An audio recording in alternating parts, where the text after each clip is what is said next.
आज हम एक ऐसी किताब की बात करने वाले हैं जो जिंदगी बदल सकती है। विक्टर फ्रैंकल की मेंस सर्च फॉर मीनिंग। ये सिर्फ किसी के जिंदा बच जाने की कहानी नहीं है। ये एक गहरा सवाल है कि जब सब कुछ छीन लिया जाए तब भी जीने का कोई मकसद, कोई मतलब मिल सकता है क्या? और इसी सवाल का जवाब हमें नीत्शे के एक बहुत मशहूर कोट में मिलता है, जिसे फ्रैंकल अपनी पूरी फिलॉसफी का आधार मानते थे।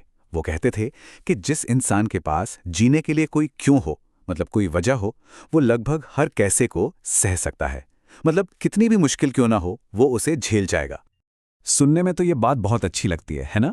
लेकिन असली सवाल तो ये है कि क्या ये बात उस जगह पर भी लागू हो सकती है जहां हर पल, हर सांस मौत के साए में ली जाती हो?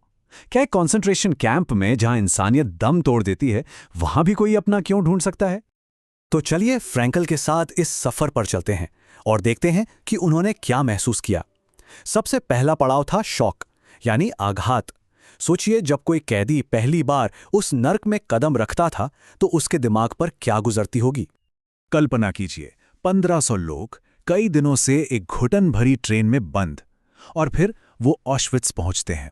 सुबह की धुंध है, चारों तरफ कांटेदार तार, बड़े बड़े वॉच टावर और हड्डियों के ढांचे जैसे इंसानों की लंबी लंबी कतारें। ये वो मंजर था जो बता रहा था कि आगे क्या होने वाला है, कुछ ऐसा जिसकी कोई कल्पना भी नहीं कर सकता। और फिर प्लेटफॉर्म पर होता था उंगली का खेल।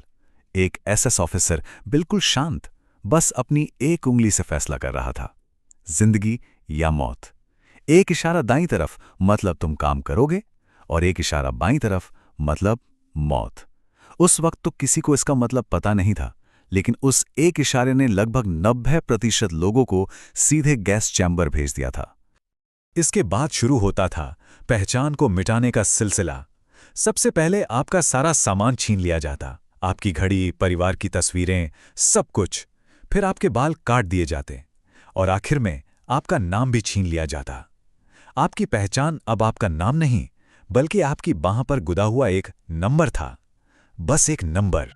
फ्रैंकल के लिए जो सबसे दर्दनाक पल था, वो था जब उनसे उनकी मैन्युस्क्रिप्ट छीन ली गई। उनकी जिंदगी भर की मेहनत, उनकी किताब, जब वो उनसे ले ली गई तो उन्हें लगा जैसे उनकी पूरी पिछली जिंदगी, उनका पूरा अतीत एक झटके में उनसे छीन लिया गया हो, हमेशा के लिए।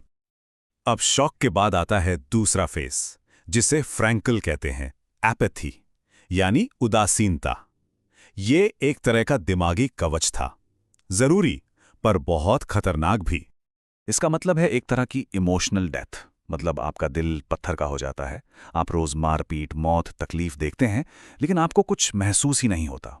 ये दिमाग का खुद को बचाने का एक तरीका था, एक ऐसा खोल बना लेना जहां कोई भी भावना आप तक पहुंच ना सके। बाहर की दुनिया में तो भुखमरी थी, मारपीट थी, हर तरफ गंदगी और मौत का डर था, लेकिन कैदियों ने अपने अंदर एक पनाहगाह ढूंढ ली थी। वो अपने मन में अपने किसी प्यारे इंसान के बारे में सोचते, अपनी खूबसूरत यादों में खो जाते, और यहीं पर उन्हें थोड़ी सी शांति मिलती थी। उनका मन एक ऐसा किला बन गया था जिसे कोई जालिम तोड़ नहीं सकता था। तो सवाल फिर वही है, इस नर्क में, इस उदासीनता के बीच आखिर कोई जीने का मतलब कैसे ढूंढ सकता है? यहीं पर फ्रैंकल की सबसे बड़ी खोज सामने आती है। उन्होंने 3 रास्ते बताए, 3 तरीके जिनसे किसी भी हाल में जिंदगी को एक मतलब दिया जा सकता है। ये 3 रास्ते थे, कोई मकसद या उद्देश्य रखना, किसी से प्यार करना और अपनी तकलीफ को देखने का नजरिया बदलना। और सबसे जरूरी बात, ये रास्ते हर किसी के लिए हर हाल में हमेशा खुले रहते हैं। पहला रास्ता है पर्पस, यानी कोई मकसद। फ्रैंकल ने खुद इसका इस्तेमाल किया। वो कल्पना करते थे कि ये सब खत्म होने के बाद वो एक बड़े से लेक्चर हॉल में खड़े हैं और स्टूडेंट्स को कॉन्सेंट्रेशन कैंप की साइकोलॉजी के बारे में बता रहे हैं। इस एक सोच ने उनकी सारी तकलीफ को एक स्टडी में बदल दिया, एक मकसद दे दिया, और इसी ने उन्हें उस पल से ऊपर उठने की हिम्मत दी। दूसरा रास्ता था प्यार। फ्रैंकल घंटों तक अपने मन में अपनी पत्नी से बातें करते थे, उनकी तस्वीर अपने दिमाग में बनाते, उनसे सलाह लेते। उनकी याद ही उनकी सबसे बड़ी हिम्मत बन गई। और कमाल की बात यह है कि उन्हें यह भी नहीं पता था कि उनकी पत्नी जिंदा भी हैं या नहीं, पर उस प्यार की ताकत ने उन्हें टूटने नहीं दिया। जैसा कि वो कहते हैं, इंसान की मुक्ति प्यार और प्यार के जरिए ही है। और फिर आता है तीसरा और शायद सबसे गहरा रास्ता, अपनी पीड़ा में, अपनी तकलीफ में मतलब खोजना। फ्रैंकल ने देखा कि जब दर्द से बचा नहीं जा सकता तो हमारे पास ये चुनने का मौका होता है कि हम उसका सामना कैसे करें। क्या हम हिम्मत हार दें या फिर उसे पूरी गरिमा और साहस के साथ झेलें। और इस तरह से अपनी तकलीफ को सहना अपने आप में एक बहुत बड़ी जीत थी। और यही बात हमें फ्रैंकल की फिलॉसफी के सबसे ज़रूरी, सबसे पावरफुल आइडिया तक ले आती है। सोचिए, एक इंसान से क्या क्या छीना जा सकता है। उसकी आज़ादी, उसका घर, उसके कपड़े, उसका सम्मान, यहाँ तक कि उसकी जिंदगी भी, सब कुछ। लेकिन एक चीज़ ऐसी है, सिर्फ एक चीज़, जिसे कोई कभी नहीं छीन सकता। और वो है इंसान की आखिरी आज़ादी। किसी भी हालात में अपना नज़रिया चुनने की आज़ादी, अपना रास्ता खुद चुनने की आज़ादी। बाहर चाहे जो भी हो रहा हो, कोई हमें कितना भी कंट्रोल करने की कोशिश करे, लेकिन हम उस सिचुएशन पर कैसे रिएक्ट करते हैं, ये चॉइस हमेशा हमेशा हमारी होती है। कैंप में हर कोई एक जैसा नहीं बना। कुछ कैदी टूट गए, अपनी इंसानियत खो बैठे। पर कुछ ऐसे भी थे जो आखिरी सांस तक दूसरों की मदद करते रहे, जिन्होंने अपनी गरिमा नहीं छोड़ी। फ्रैंकल कहते हैं कि ये फर्क कैंप के हालात की वजह से नहीं था, ये हर इंसान के अंदरूनी फैसले का नतीजा था। एक फैसला जो उन्हें हर दिन हर पल करना पड़ता था। तो आखिर में फ्रैंकल के इस पूरे अनुभव की विरासत क्या है? हमें इससे क्या सीख मिलती है?